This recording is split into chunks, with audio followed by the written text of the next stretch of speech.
Tuhan, Kau tahu setiap kami umat-Mu Tuhan, yang datang ke tempat ini Tuhan, penuh dengan Tuhan setiap pergumulan kami akan keluarga kami, bahkan pribadi kami.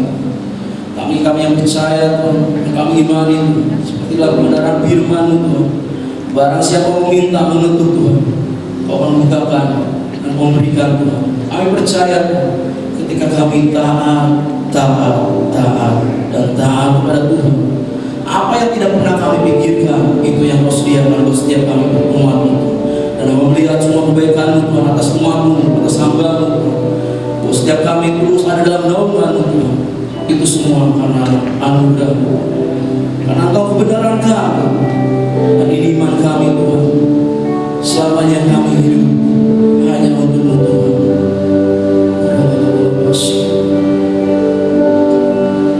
Sama-sama katakan, Yesus Kau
saya bersyukur ketika saya mau berputus asa, saya teringatkan lagu ini.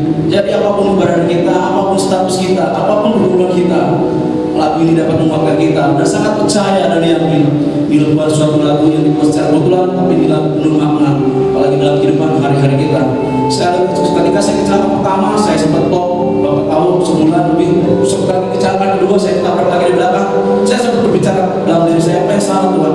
Tuhan Maha tahu dalam diri saya tidak bisa menyangka apapun kesalahan saya, apapun dosa saya. Tapi ketika saya merasa kayak putus asa, ada satu lagu ini yang menguatkan saya. Jadi saya berharap apapun keberadaan ibu, status kita, pergumulan kita, imani lagu ini. Ketika kita ada di dalam dia dan dia ada dalam kita, saya sangat yakin dan percaya seperti dalam janjinya, apa yang tidak pernah kita lihat dan pikirkan itu Tuhan sediakan saudara Bapak. Amin saudara. Haleluya. Sekarang kita masuk katakan sama-sama. Haleluya Yesus.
Terima kasih pada pagi hari ini. Kami bersyukur kami boleh masih bisa menikmati ibadah di tempat ini. Demikian juga Tuhan, saudara-saudara kami melalui ibadah online dan saat ini mereka juga dengar di rumah masing-masing. Kami bersyukur semua. Kami yakin dan percaya pagi ini Engkau sudah melawat kami. Engkau akan memberkati kami. Engkau akan memberikan kekuatan buat kami. Sehingga satu hal apapun yang tidak bisa memisahkan kasih buat kami. Urapi kami semua. Urapi teman-temanmu yang ada di rumah masing-masing yang mendengarkan ibadah pada hari ini. Berkati mereka, kuatkan mereka. Teguhkan hati mereka dan kuatkan hati mereka. Sehingga firman yang ditabur pada hari ini tidak akan jatuh sia-sia. Tapi sungguh-sungguh jatuh di tanah hati kami yang sungguh. Dan firman itu boleh bertumbuh dalam kehidupan kami dan boleh menghasilkan buah-buah kehidupan kami. Terima kasih Bapa di surga. Urapi kami semua. Urapi firman-Mu. Maka urapi hamba-Mu yang tidak ada bapaknya ini. Urapi mulut bibir hamba-Mu ini Tuhan. Terpuji-puji dan nama-Mu. Kami sambut firman Tuhan yang luar biasa di dalam nama Yesus. Haleluya. Amin. Shalom saudara. Shalom. Masih semangat? Tepuk tangan buat Tuhan kita dulu. Allah kita dahsyat, Allah kita luar biasa. Amin. Tidak ada satu hal apapun yang bisa memisahkan kita. Walaupun banyak COVID di mana-mana, tapi kasih Tuhan tetap sama, saudara. Amin. Ada amin. Kita bersyukur kalau pagi hari ini masih bisa kita merenungkan firman Tuhan. Saya beri judul firman Tuhan pada pagi hari ini adalah hidup orang percaya menghasilkan buah. Saya ambil dari Yohanes 15 ayat 1 sampai 4. Saya dan saudara dipilih di tempat ini supaya menghasilkan buah. Amin. Amin saudara. Jangan loyo ya. Tetap semangat, tetap semangat. Yohanes 15 ayat 1 sampai 4. Saya bacakan untuk saudara semua. Saya harap kita sungguh-sungguh. Saya akan usahakan paling tidak mungkin 30 menit. Ya. Perikopnya di sana, pokok anggur yang benar. Yang pertama, akulah pokok anggur yang benar dan Bapa-Kulah pengusahanya. Setiap ranting padaku yang tidak berbuah dipotongnya, dan setiap ranting yang berbuah dibersihkannya, supaya ia lebih banyak berbuah. Yang ketiga, kamu memang sudah bersih karena firman yang telah kukatakan kepadamu. Tinggallah di dalam aku dan aku di dalam kamu. Sama seperti ranting tidak dapat berbuah dari dirinya sendiri kalau ia tidak tinggal pada pokok anggur. Demikian juga kamu tidak berbuah jikalau kamu tidak tinggal di dalam aku. Ini saya renung-renung dan saya mau coba gali firman ini. Kalau saya katakan perumpamaan nggak cocok juga karena ada artinya. Jadi lebih tepatnya ini semacam kalau dalam ilmu hermeneutik itu alegori. Apa alegori? Ya, masuk kelas supaya nanti Pak Marsa itu bisa menjelaskan di dalam nanti. Saudara-saudara, nats yang baru saja kita baca ini dilatar belakangi oleh sebelum Yesus ditangkap. Yesus menyampaikan perumpamaan ini saya sebut di atas kepada murid-muridnya agar hidup murid-murid itu bisa menghasilkan buah. Amin. Amin, saudara. Amin. Nah, perumpamaan kebun anggur ini dipakai untuk menggambarkan bagaimana hubungan Allah dengan umat Israel. Tukang kebun itu pengusaha, itu digambarkan sebagai Bapa. Pokok anggur itu digambarkan sebagai Yesus, dan ranting itu adalah umat Allah, sama dengan kita. Yesus merindukan agar seluruh pengikutnya menghasilkan buah. Amin. Nah, kebun anggur yang dimaksud adalah gambaran tentang umat Israel secara keseluruhan, bangsa pilihan Tuhan yang mendapatkan perlakuan khusus dan istimewa dari Tuhan. Ini dimungkinkan karena bangsa Israel paham betul bagaimana sesungguhnya namanya yang menanam anggur. Itu bangsa Israel paling jago di dunia ini. Ada beberapa tumbuhan yang bisa hidup di Israel itu, salah satu anggur. Ada korma, ada zaitun, ada beberapa yang bisa hidup. Salah satu pohon anggur ini. Ini dimungkinkan karena bangsa Israel paham betul dengan kegiatan berkebun anggur. Bangsa Israel hidup di daerah yang banyak ditumbuhi oleh pokok anggur. Dan di daerah itu banyak penduduknya yang berprofesi sebagai petani anggur.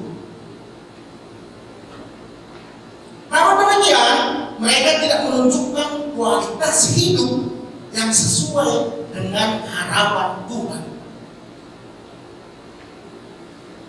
Mereka gagal menjadi apa yang Tuhan inginkan.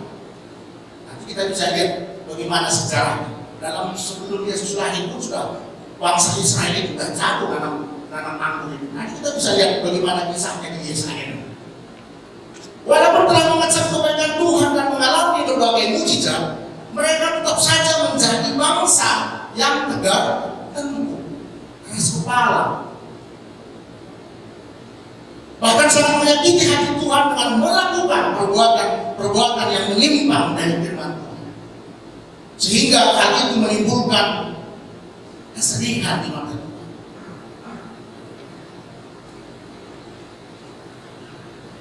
Dalam Ibrani 12 ayat 6 dikatakan di sana begini. Karena Tuhan menghajar orang yang dikasihi, dan Ia menyesat orang yang diakuinya sebagai anak. Walaupun Tuhan menyesat, walaupun Tuhan menghajar umat, bukan dia benci sama umat yang dikasihi. Dengan kata lain, Yesus memilih kita dengan tujuan agar kita dapat berbuah. Amin. Amin. Nah, saya sebutkan dulu ada beberapa buah. Kira-kira buah apa sih yang dimaksud ini? Selalu kan kalau kita lihat firman Tuhan, buah itu selalu yang tidak ada dia, yang adalah nasib, ada. Bukan hanya sekedar buah itu, masih banyak buah. Ada beberapa buah yang dimaksud oleh Yesus. Yang pertama ini, saya catat. Yesus mengatakan jika kita berbuah, itu membuktikan bahwa kita adalah murid-muridnya. Itu bagian buah yang Tuhan inginkan. Itu di dalam Yohanes 15 ayat 8. Di Galatia 5 ayat 22 sampai 23, itulah yang sering selalu kita kalau berbicara mengenai buah, itu sudah pasti buah roh. Yaitu apa? Itu kasih, sukacita, damai sejahtera, kesabaran, kemurahan, kesetiaan, penguasaan diri. Bukan hanya sekedar itu buah yang diinginkan oleh Tuhan. Ada buah lain yaitu kita semakin serupa dengan Kristus. Itu merupakan suatu visi gereja kita, membawa 5.000 jemaat kepada pengenalan akan Kristus agar semakin seperti Kristus, bukan semakin seperti bukan. Itu salah satu buah yang diinginkan oleh Tuhan. Buah yang lain saya catat di sini besar. Buah yang dimaksud ini sangat berharga, yaitu buah jiwa-jiwa. Buah jiwa-jiwa ini yang sangat yang kita baca di Yohanes 15 ayat 16.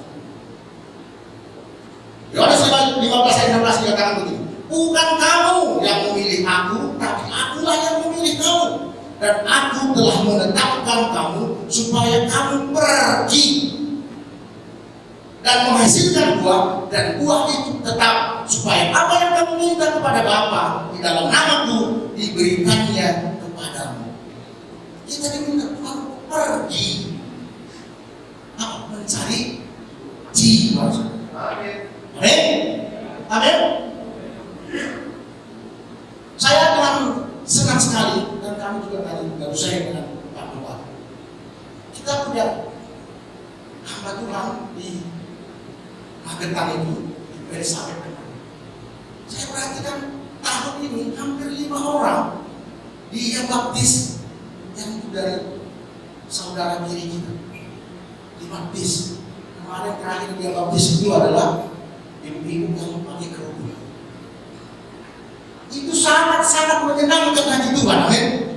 Itu sangat-sangat memuliakan nama Tuhan, amin.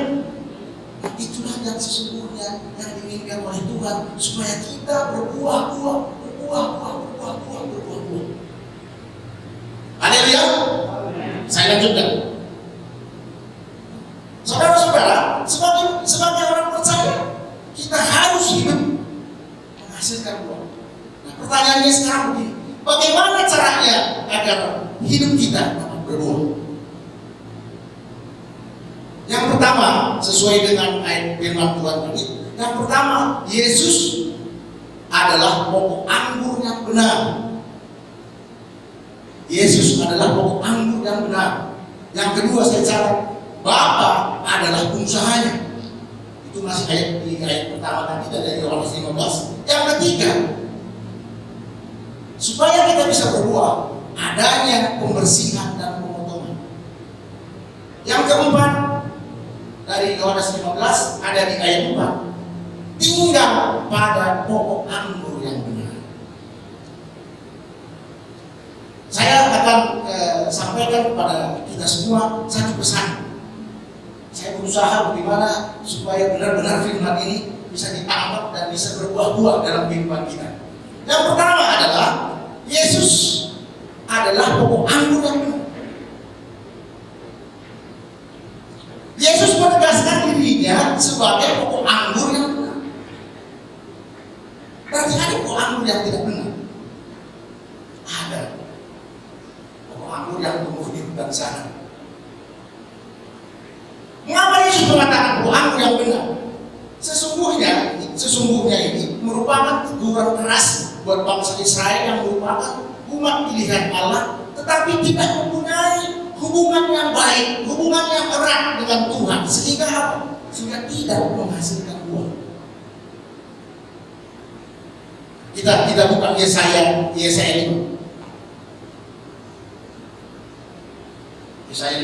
Yesaya 5 nyanyian tentang kebun anggur. Bagaimana Yesus menggambarkan Tuhan itu sebagai kekasih ciptaan. Kekasih. Misalnya disebutkan begini, aku hendak menyanyikan nyanyian tentang kekasihku, nyanyian kekasihku tentang kebun anggurnya. Kekasihku itu mempunyai kebun anggur di lereng bukit yang subur. Tuhan sudah menyediakan begitu lahan anggur yang subur, sama seperti Indonesia ini begitu subur dari Sabang sampai Merauke, subur. Yang kedua, ia mencampurnya dan membuang batu-batunya dan menemaninya dengan pokok anggur pilihan. Yesaya menggambarkan bagaimana kekasihnya itu merindukan, menyampaikan perasaannya Tuhan itu pada bangsa Israel. Ia mendirikan sebuah menara jaga dengan di tengah-tengah dan menggali lubang sampai memeras anggur. Inilah harapan Tuhan supaya ketika nanti anggur yang ditanam oleh umat Israel ini bisa menghasilkan buah. Ketika dia bisa menghasilkan buah, aku akan menyediakan tempat perasaannya. Begitulah kerinduan daripada pengusaha anggur ini, yaitu Tuhan. Lalu dinantinya supaya kebun itu menghasilkan buah anggur yang baik. Itu keinginan daripada Tuhan. Itu keinginan daripada pengusaha anggur itu. Tetapi yang dihasilkannya apa? Di ayat 2 yang terakhir. Tetapi dihasilkannya ialah buah anggur yang asam. Bagaimana kecewanya sebagai pengusaha sementara dia sudah menyediakan wadah tempat untuk menanam anggur. Dia sudah memberkati, dia sudah mengasihi umat Israel. Tapi sebagai pengusaha dia kecewa terhadap yang menanam anggur.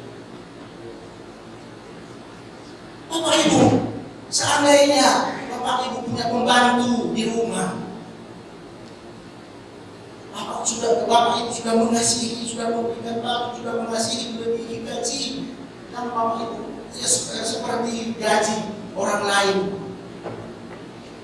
Tapi seketika dia mengerjakan sesuatu tidak seperti yang Bapak Ibu harapkan, apa yang terjadi? Dia menghasilkan, mempekerjakan pembantu yang di rumah itu menghasilkan buah yang asam, bahkan kesal. Bagaimana perasaan Bapak Ibu? Kecewa, kecewa, sangat kecewa. Maka di dalam Yohanes 15 ayat 1 tadi dikatakan, akulah pokok anggur yang benar. Mungkin bahasa ini, sudah jago, saya tahu kamu sudah jago dalam anggur. Kamu sudah pintar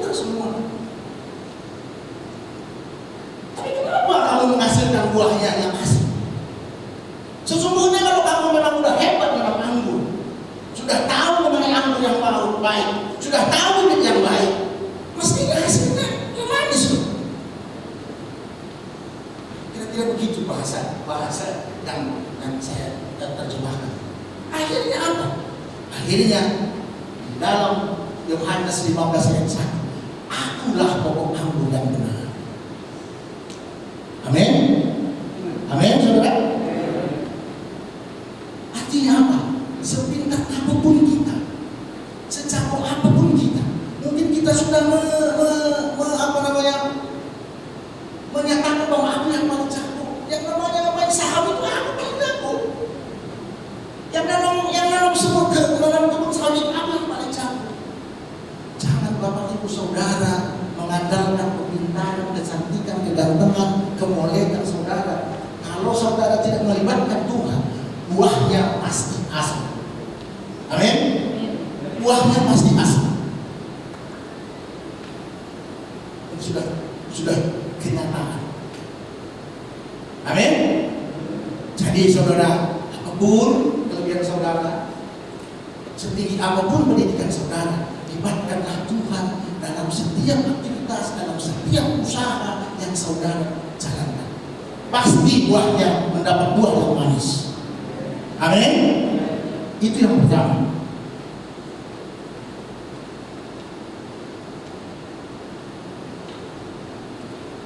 Saya mau tanya,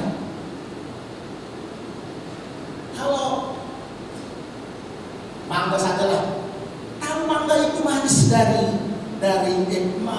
tahu mangga itu manis atau tidak dari apanya? Dari buahnya, benar. Walaupun batangnya bagus, walaupun batangnya molek, walaupun batangnya dicat bagus-bagus, diukit bagus-bagus, tapi buahnya asal tetap asal. Orang tidak akan menanam ini lagi. Paling kelihatannya indah, tapi orang tidak akan membeli lagi.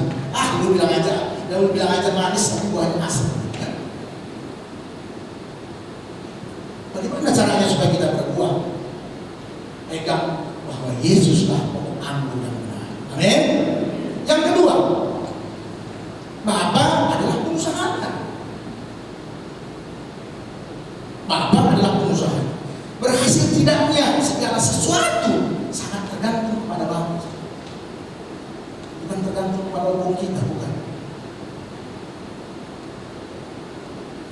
Dalam konteks ini berhasil tidaknya suatu perkebunan anggur sangat tergantung pada pengusaha. Ranting-ranting memerlukan sentuhan tangan kasih Bapa agar menghasilkan buah yang lebat dan manis. Bapa lah yang memelihara dan menyediakan wadah tadi, tanah yang subur tadi, untuk bertumbuh pokok anggur itu. Ibarat kita menanam pohon, kita hanya menanam dan merawat dan memupuk, tapi yang membuat berbuah siapa? Adalah Tuhan. Kalau saudara menanam sayur di rumah, kalau begitu subur, jangan itu menganggap bahwa saudara yang membuat tanaman itu subur. Yang membuat subur itu adalah Tuhan. Tidak ada buat darah kita, keperkasaan kita sedikit pun membuat. Mungkin boleh saja. Ya aku udah kasih pupuk. Udah kasih pupuk yang benar. Belum tentu. Kalau dasar tanah itu asam, rendah, daya serap tanah itu jadi jelek sebenarnya. Akhirnya apa? Akhirnya tidak bisa subur. Artinya Bapa lah yang pertama mengambil tindakan kasih dengan cara mengaruniakan anaknya yang tunggal supaya setiap orang yang percaya kepadanya tidak binasa, melainkan beroleh hidup yang kekal. Haleluya. Haleluya. Yang ketiga, bagaimana caranya supaya hidup kita dapat berbuah? Yang ketiga, adanya pembersihan dan pemotongan. Ini ada di ayat 15 ayat 2. Ini benar-benar kita renungkan sampai saya kumpulkan beberapa kitab. Ini Jadi mengenai pembersihan sesungguhnya itu, pembersihan dan pemotongan itu apa sih sesungguhnya? Sampai saya belajar begitu. Nah, yang sudah bicara tentang dua macam ranting. Ya, karena pokok anggur itu ada pohon anggur yang besar, tapi nanti buah-buah itu akan bergantungan di ranting-rantingnya. Ada dua ranting yang dibicarakan di sini. Yang pertama adalah yang berbuah dan tidak berbuah. Ranting yang berbuah dibersihkannya supaya lebih banyak berbuah lagi. Banyak berbuah dan yang berkualitas. Kalau banyak buah tapi kualitasnya keset, asam, ya wajar juga. Wajar bohong juga ya. Nah, orang percaya adalah cabang yang sudah dibersihkan oleh firman. Amin. Artinya firman Allah sudah ada padanya dan sudah ditebus oleh Kristus di kayu salib. Dibersihkan misalnya ada daunnya yang banyak, pohon anggur itu ada daun yang banyak yang tidak berguna, dipotong. Supaya apa? Supaya nanti daun yang banyak ini yang tidak ada fungsinya ini tidak menyedot nutrisi-nutrisi daripada pokok anggur. Akhirnya apa? Ketika dikurangi daunnya itu, bahwa konsumsi yang nutrisi yang disuplai oleh pokok anggur ini tadi hanya fokus kepada buah. Akhirnya apa? Akhirnya buahnya ini semakin banyak. Oke? Nah, itu buah supaya semakin banyak. Tentu secara fisik, secara fisik ketika dipotong daunnya itu tentu sakit ya. Contoh tanaman itu ya dia nggak mengatakan aduh itu nggak begitu. Tapi kalau manusia itu kalau ketika dibersihkan pasti sakit. Memang kalau mau berbuah ya harus dibersihkan, harus memang melalui proses sakit baru bisa berbuah. Karena itu orang percaya dipanggil, kita dipanggil ini untuk menjaga kekudusan, untuk supaya kita menyerahkan kehidupan kita kepada Tuhan. Dengan maksud apa? Supaya kita menghasilkan buah. Amin. Itu ranting yang pertama, itu ranting yang berbuah. Yang kedua, di sana disebutkan setiap ranting padaku yang tidak berbuah dipotongnya. Ini pengertian dipotongnya ini. Banyak kita selalu kalau kamu nggak berbuah ya udah dipotong, udah masuk neraka. Sering kita malah lebih hebat menafsirkan, bahkan kita menghakimi seseorang. Akhirnya apa? Akhirnya kita anggap dipotong kita masuk neraka. Ternyata dipotong di sini, saudara. Ini bukan dipotong ikat seperti itu. Kita lihat. Dipotong di sini adalah artinya apa? Artinya dipindahkan. Saya kutip ini sedikit dari bahasa linggis ya, bahasa linggis nih. Ini bukan sok-sokan, saudara. Ini kenapa saya ambil ini? Supaya benar-benar tahu pengertian dipotong itu seperti apa. Nah, ini saya baca nih. Saya nggak tahu benar tidaknya saya membaca. Bapak Ibu jangan mendahin saya nih. Tapi saya sudah berusaha untuk benar. Every branch in me that bear not fruit, he take away.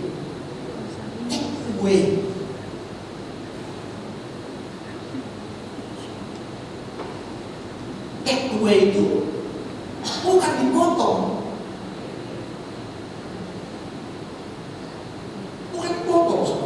Itu artinya apa? Artinya dipindahkan. Take away itu dibawa pergi. Itu artinya dipindahkan. Ini salah pengertian dipotong ini udah langsung. Saudara bisa bandingkan dengan 15 Yohanes 15 ayat 6. Kalau di ayat 6 dikatakan, barang siapa tidak tinggal di dalam aku, ia dibuang keluar. Itu tidak tinggal. Itu bisa saja kita terjemahkan itu akan ada penghakiman di situ.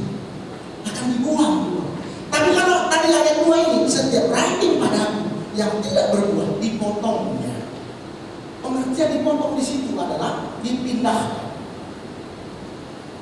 Jadi saya pelajari pohon anggur itu kan tidak bertumbuh, dia tidak berbuah di atas tanah, dia harus ada harus ada penopangnya,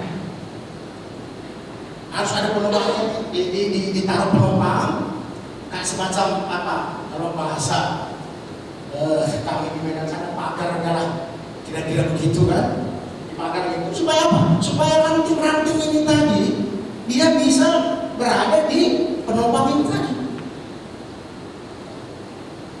Berada di penopang yang dikasih tadi, akhirnya apa? Akhirnya ranting yang berbuah ini tadi dia akan menjalar ke atas. Akan menjalar ke atas, ketika nanti berbuah dia bergelantungan di bawah pokok anggur itu. Jadi pengusahanya pun enak mengambilnya. Tapi ada ranting ini ketika sudah disebarkan oleh pengusaha tadi ini cabang-cabangnya, ada ranting-ranting ini yang keluar dari penopang ini tadi. Mungkin ini sama kayak kambing gitu kira-kira.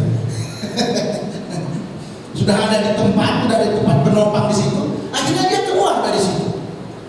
Pengusaha anggur ini itulah diangkatnya, bukan dipotongnya, itu diangkatnya dari ranting-ranting yang bergelantungan yang sesuai dengan yang di penopang yang sudah dibuat ini tadi, yang keluar dari penopang ini tadi diangkatnya ke penopang yang sudah disediakan. Tujuannya apa? Tujuannya supaya ranting ini tadi bisa berbuah lagi. Bisa berbuah lagi sebenarnya. Jadi Bapak Ibu jangan terjemahkan langsung dipotong, ya udah dipotong udah langsung masuk neraka saya sudah. Harus seperti itu. Pengertian dipotong itu adalah take away, dipindahkan, diangkat. Supaya apa? Supaya ranting yang tadi di luar penopang tadi bisa kembali berbuah.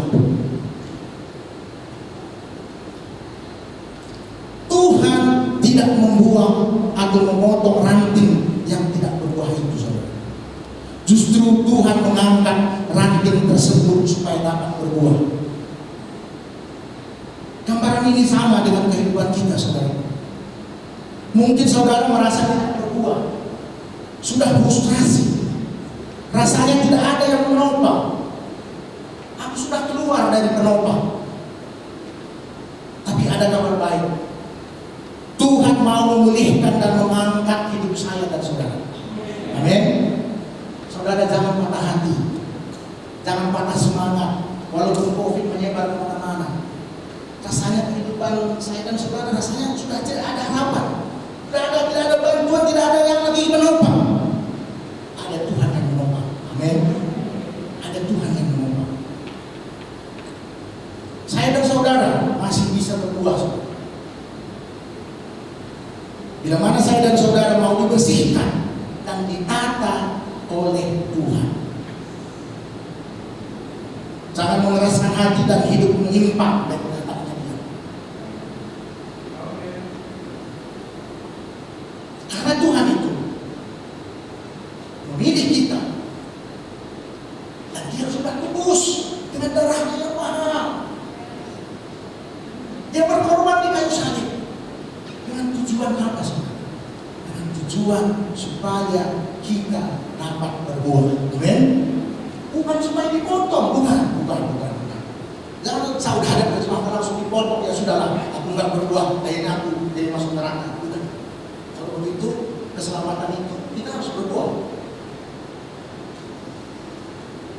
Keselamatan itu anugerah. Amin. Amin, saudara. Yang keempat,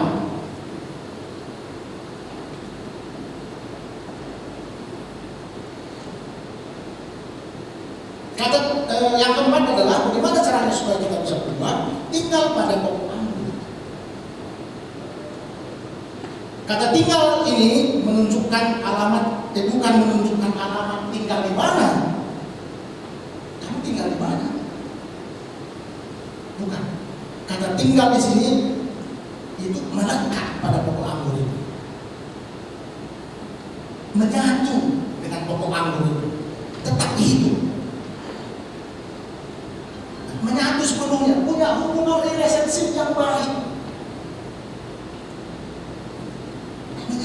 Supaya apa? Supaya kita selalu mendapat suplai nutrisi-nutrisi, supaya kita selalu dapat asupan-asupan makanan dari pokok anggur ini.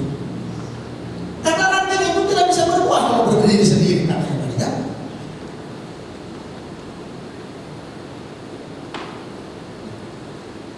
Kita harus mendapat nutrisi atau suplai makanan dari pokok anggur ini. Artinya iman kita harus diperkaya, harus diperkaya dan diperkuat setiap hari. Makanya bagaimana kita selalu mengajak pujian penyembahan setiap jam 7 malam, setiap 7 malam, setiap 7 malam. Artinya apa? Supaya kita selalu mendapat asupan-asupan, dapat nutrisi-nutrisi dari apa? Dari pengusaha tadi, dari Bapa di surga, saudara. Amin. Amin. Sehingga bisa berbuah banyak. Sudah buahnya banyak, manis lagi. Kalau berbuah banyak, pengusaha kebun anggur senang tidak? Senang tidak? Pasti senang. Kalau senang, maka di ayat 7 dikatakan begini: jikalau kamu tinggal di dalam aku, ya? Jikalau kamu tinggal di dalam aku dan firmanku tinggal di dalam kamu, mintalah apa saja yang kamu kehendaki dan kamu akan menerima.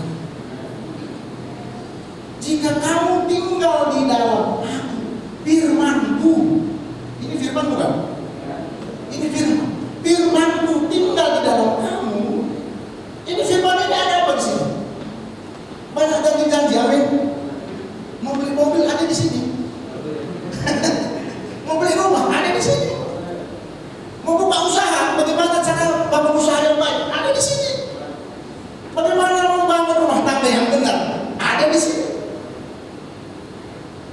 Apalagi yang saudara minta, yang baik-baik. Semua ada di sini, saudara. Dia bilang begini, firmanku tinggal di dalam kamu. Firman ini tinggal di dalam saya dan saudara semua.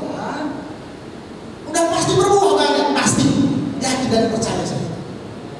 Maka dia bilang begini, mintalah apa saja yang kamu kehendaki dan kamu akan menerimanya. Saudara mau minta apa sekarang? Minta rumah? Minta rumah? Baca firman ini. Ada caranya bagaimana cara dapat rumah di sini. Mau minta mobil? Ada di sini.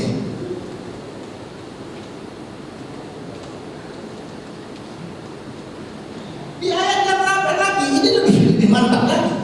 Kalau kita sudah berbuah banyak, ya kan? Sudah berbuah banyak, dia bilang dalam hal inilah, dalam hal yang dia tadi, dalam hal kita berbuah banyak tadi, dalam hal inilah Bapakku dipermuliakan, yaitu jika kamu berbuah banyak, dengan demikian kamu adalah murid-muridku. Amin. Amin. Mau menjadi murid Yesus? Kalau mau berbuah banyak, bagaimana caranya berbuah banyak? Tinggallah dalam firman ini. Bagaimana saya dan saudara bisa memuliakan Tuhan kalau tidak berbuah?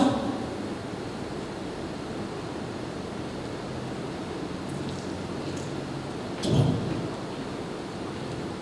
Bagaimana saya dan saudara kalau kita tidak? Bagaimana saya dan saudara memuliakan Tuhan kalau firman ini tidak tinggal pada kita?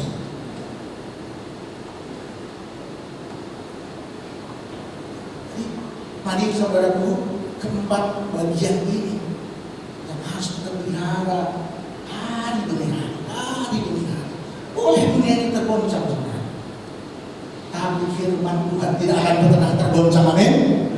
Firman Tuhan tidak akan pernah tergoncang, akan tetap dari dulu sampai sekarang sampai sekarang. Amin. Untuk itu hidup orang percaya menjadi kebun anggur yang baik itu ibarat pokok anggur yang tumbuh harus berakar. Jangan berakar ke dunia ini, saudara. Jangan berakar kepada dunia ini. Tapi berakar kemana? Berakar ke surga. Amin. Berakar di sini. Sumbernya ada semua di sini. Yang baik-baik lo ya, yang baik-baik lo ya. Jangan nanti yang jelek-jelek saudara ada di sini. Yang baik-baik. Dengan demikian, buah kehidupan kita pun menjadi buah-buah yang baik di hadapan. Ketika kita berbuah banyak, kita berbuah lebat, dan buahnya itu manis, pasti orang juga senang melihat kita. Amin. Haleluya. Haleluya. Ini 4 bagian inilah yang bisa saya dapat sampaikan kepada saudara. Bagaimana caranya supaya kita bisa. Kesimpulan khotbah saya hari ini adalah bagaimana caranya agar hidup kita berbuah. Yang pertama, Yesuslah pokok anggur yang benar. Yang kedua, Bapa adalah penusahanya. Yang ketiga, adanya pembersihan dan pemotongan. Yang keempat, tinggal pada pokok anggur. Kiranya firman Tuhan ini dapat menjadi berkat bagi kita semua. Amin. Mari dengan musik ke depan. Haleluya. Haleluya.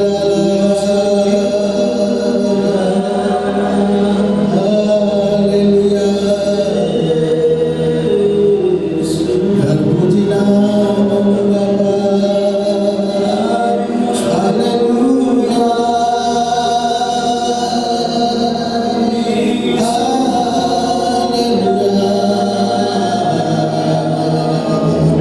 Terima kasih Bapa, terima kasih.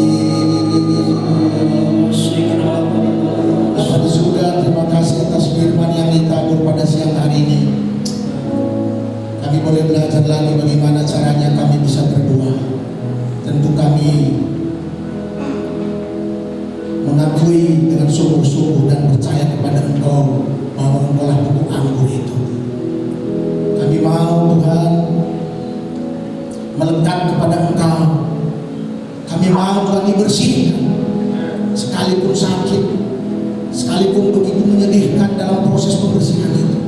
Tapi kami mau berbuah Tuhan, karena Engkau sudah memilih kami. Kami ada di tempat ini dengan maksud-Mu supaya kami berbuah Tuhan. Ajar kami senantiasa terus, bawa kami terus dalam proses pembersihan itu, sehingga kami semakin hari semakin bisa memberi buah, sehingga buah-buah kehidupan yang kami hasilkan kami boleh bagikan bagi orang lain, sehingga orang akan melihat ada kemuliaan Tuhan bersama kami. Terima kasih Bapak. Roh-Mu terus bekerja dalam setiap hati kami, sehingga sungguh-sungguh firman yang ditabur masuk di tanah hati loh hati kami yang subur, sehingga firman itu boleh sungguh-sungguh hidup. Terima kasih Bapa di surga. Dalam nama Yesus kami selalu berdoa dan mengucap syukur. Haleluya. Amin. Amin. Tuhan diberkati hari ini. Amin. Mari kita bangkit berdiri, kita mengakhiri ibadah kita. Nyanyikan lagu itu, maka jiwa pun memuji Tuhan. Kau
itu Tuhan, karena firman-Mu adalah kebenaran.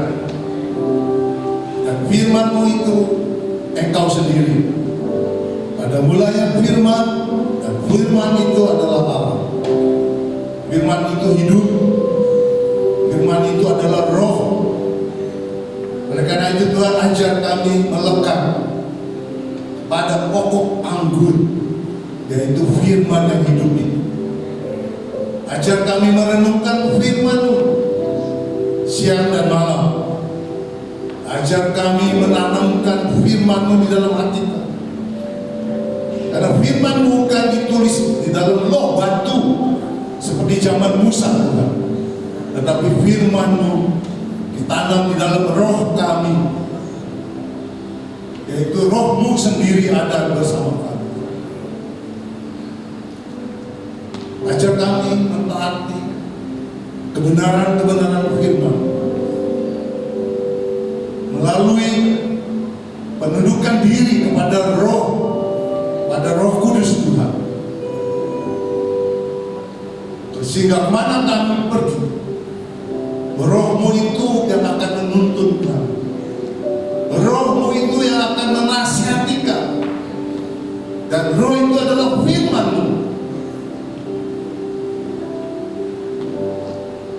Sehingga kami hidup, kami bicara, selalu dipimpin oleh kebenaran-kebenaran firman. Terima kasih Tuhan untuk firman dan luar biasa yang sudah Engkau bagikan. Engkau pakai Pastor Tarigan semakin hari semakin heran, urapi dengan perwahyuan yang baru. Dan firman-Mu itu adalah wahyu bagi kami. Sementara dunia sedang menuju kepada kehancuran, tetapi Engkau tidak pernah berubah. Engkau tetap selama-lamanya. Ajar kami Tuhan, di tengah-tengah badai di dunia ini yang sedang menggoncangkan cinta dunia, untuk berdiri teguh di atas batu karang yang kokoh itu, Tuhan. Jadikan kami wanita-wanita yang bijaksana, yang penuh dengan minyak dan api yang menyala-nyala, sehingga waktu Engkau datang untuk kedua kalinya, Engkau menemukan kami sebagai mempelai-mempelai yang siap menyambut mempelai pria, yaitu Engkau sendiri ya Bapa. Terima kasih Tuhan. Hamba-Mu berdoa untuk setiap jemaat-Mu yang hadir hari ini, maupun yang ibadah online di rumah-rumah. Engkau menjamah kami hari ini. Ubah sikap hati kami Tuhan, sehingga kami senantiasa berharap melekat kepada Tuhan.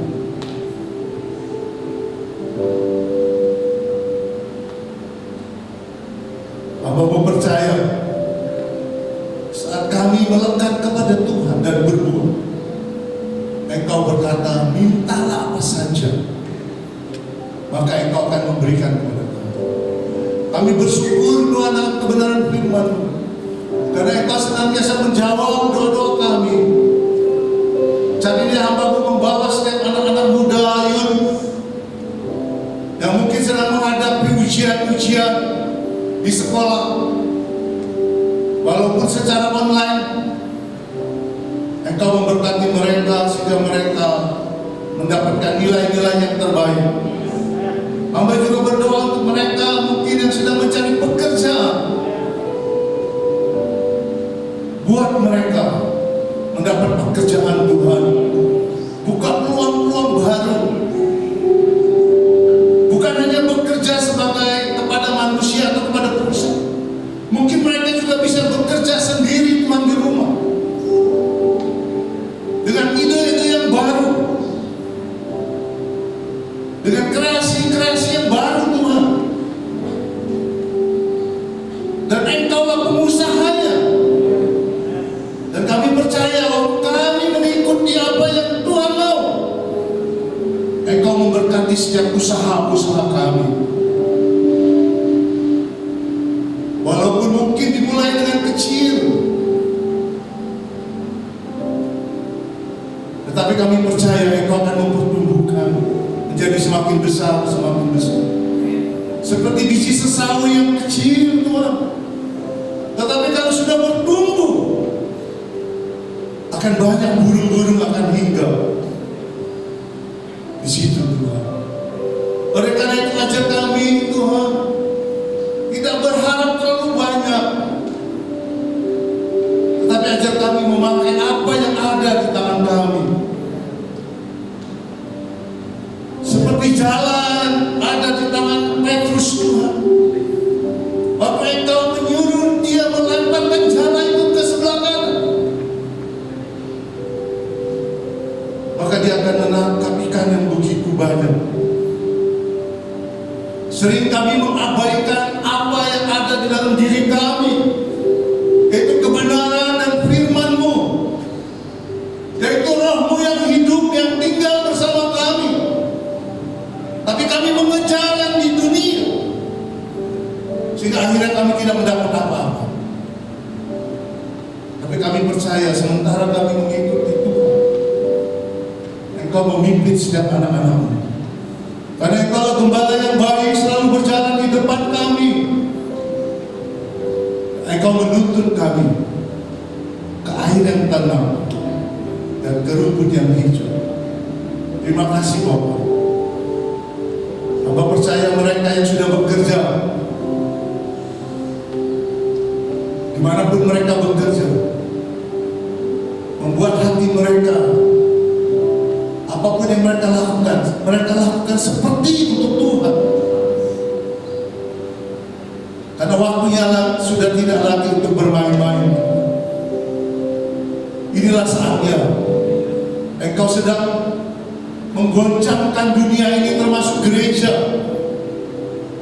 Hamba percaya bila kami berat, kami akan tetap Tuhan tinggal bersama Tuhan.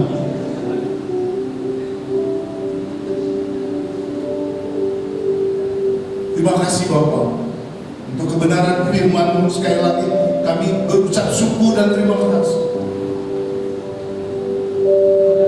Bila ada yang sakit saat ini di rumah, tangan kuasa-Mu menjamah mereka.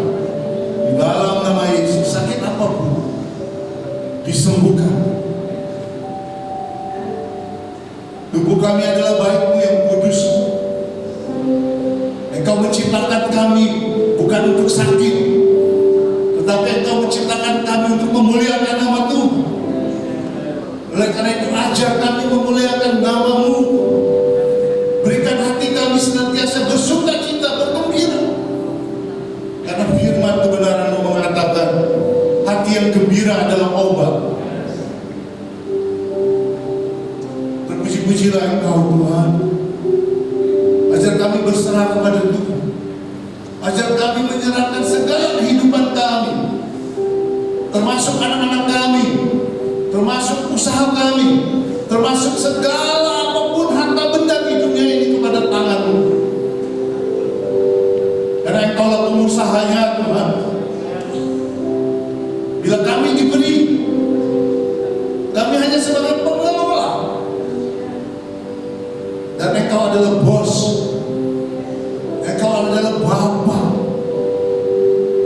dan kami harus menaati setiap perintah, melakukan dengan benar, melakukan dengan hati-hati, berusaha dengan sungguh-sungguh. Maka kami percaya setiap janji-Mu akan digenapi di dalam kehidupan kami. Engkau akan memberikan kami hidup di dalam kelimpahan. Sementara si pencuri itu membunuh, membinasakan. Terima kasih Tuhan. Kami juga membawa Indonesia ke dalam tangan-Mu. Dunia sedang resesi. Hamba mendengar Jepang resesi. Hamba mendengar Singapura resesi, Korea Selatan resesi. Tetapi hamba berdoa untuk Indonesia Tuhan. Indonesia milik kepunyaan-Mu